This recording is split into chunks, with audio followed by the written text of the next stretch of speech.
want to tell you a story about someone who is very dear to me. Her name is Monica Edwards, and she is my grandmother, or better known as Grandma. My Grandma has always been a major part of my life. She was in the delivery room with my mom the day I was born, and she has been my biggest fan ever since. The story I'm about to share with you not only tells how Grandma's life began to change, but how my life and many others were affected.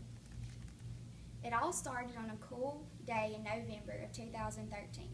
It was like any other day for Grandma. She was walking down a straw-covered path in the woods when suddenly her hip popped. She brushed it off thinking she had just stepped wrong, but the pain never ceased. She went and had an x-ray, and it was thought to be arthritis. This was the beginning of her downhill spiral. Her blood pressure had been high from pain, so they started her on blood pressure medicine. Even with the medicine, her blood pressure was still elevated. She became nauseated and started to vomit, became dehydrated, and continued to get weaker and severely malnourished. Her weight dropped from 150 pounds to 95 pounds in a matter of 3 months. It was determined that she had H. pylori, which is a bacteria in the stomach that has to be treated with antibiotics. She became even weaker and one day fell and cracked her vertebrae. Our family then decided it was time to take further action.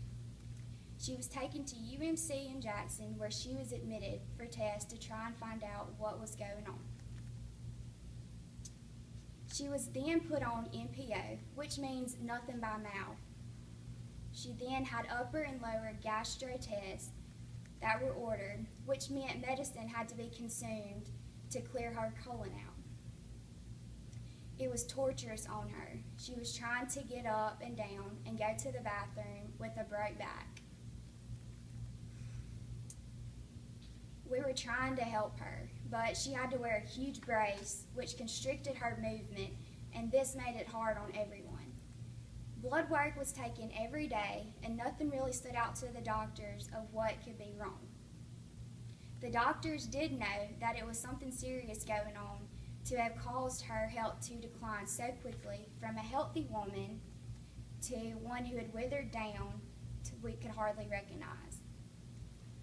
She had gotten to where she could not walk, do activities of daily living for herself, and she was totally dependent on us for everything. She got released from the hospital with still no confirmed cause for what was going on. However, she had a follow-up visit with the doctor in May. The May checkup arrived, and as soon as the doctor saw Grandma, he done a full examination on her. She had to have her neurological system checked. He was very concerned because my grandmother's voice had changed and she was short of breath with just everyday conversation. She had no deep muscle reflexes, and he wanted us to immediately go and be admitted to the hospital once again. This brought deep concern, but we weren't giving up hope of truly finding out what was wrong with Grandma. An MRI was ordered, tubes of blood were drawn, and a procedure was ordered to check her muscles. After several days of anticipation and praying, a team of physicians came by and told her she had an autoimmune disease called myasthenia gravis, or MG. We were terrified, but yet relieved at the same time. We were just hoping that she had been diagnosed early enough so that the proper treatment could help. She was immediately started on medicine specifically for MG and had to receive plasmapheresis.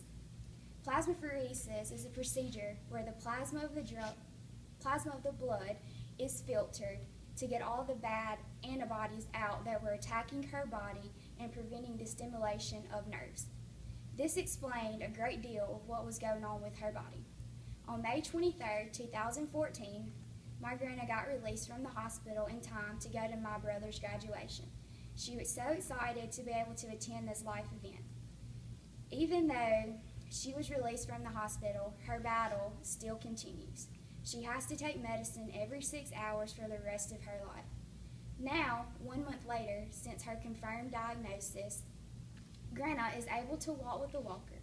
This is a miracle itself because we thought she would never be able to walk again. And she's beginning to gain some weight back. We understand there will be further challenges, but this terrible disease has made our family and faith even more stronger. Since this disease has had such an effect on someone I hold so close to my heart, it has only motivated me more to be the best nurse I can be. I'm going to show you some pictures of my grandma. This is before she got sick.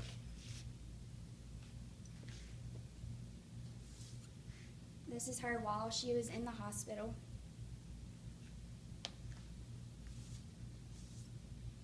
And this is her now. Thank you.